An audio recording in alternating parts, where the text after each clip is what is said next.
Assalamualaikum warahmatullahi wabarakatuh. Alhamdulillah nahmadullah wa nusalli wa nusallimu ala rasulihil karim wa ba'du. Wargi-wargi sadayana, ikhwan-ikhwan sadayana anu sami-sami miharap rahmat Allah Subhanahu wa taala. Insyaallah dina kesempatan anu mulia ieu urang neraskeun logat kitab Sulam Taufik. Sakedanan urang sambil ngopi. Mangga urang kawitan. Bismillahirrahmanirrahim. Amma ba'du, anapun dina sabadana maca bismillah, alhamdulillah, shalawat sareng salam ka Rasulullah sallallahu alaihi wasallam.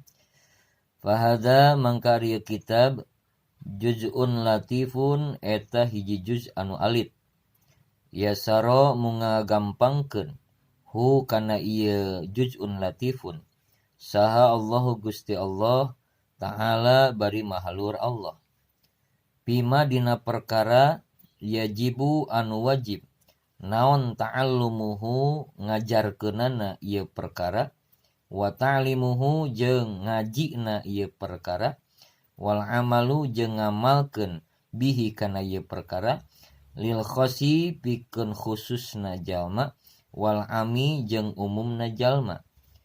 Wal wajibu jeung ari ngaran wajib ma eta perkara wa'ada anu geus ngajanjikeun saha Allahu Gusti Allah fa'ilahu kanu migawena ieu perkara bisawabi ku ganjaran wa tawa'ada jeung geus ngancam Allah tarikahu kanu ninggalkeunana ieu perkara bil iqabi ku siksaan. Wasama itu jeung merengaran kuring kana ieu kitab Sulamat Taufiki kana ngaran kitab Sulam Taufik hartos nataraja taufik ila mahabbatillah kana supaya mika cinta ka Allah ala tahqiqi netepan kana sabenerna.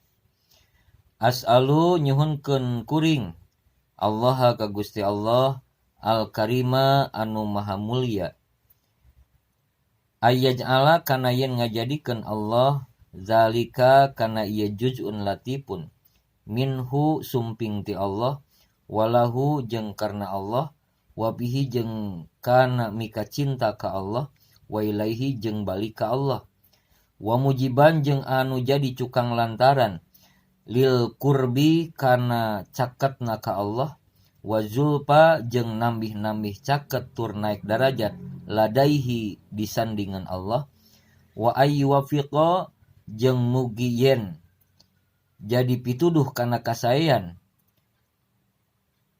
man ka jalma waqafa anu ningalian ieu jalma alaihi kana ieu juz'un latifun lil amali pikeun ngamalkeun bimuqtadahu kana tujuanana ieu juz'un latifun. Summa taroki tuluy ningkat bitawadudi kana mika cinta bin nawafili kana pirang-pirang pasunahan liyahuja karna supaya ngumpulkeun si jalma hubbahu kana cintana Allah wa walahu jeung pitulungna Allah wallahu a'lam bissawab.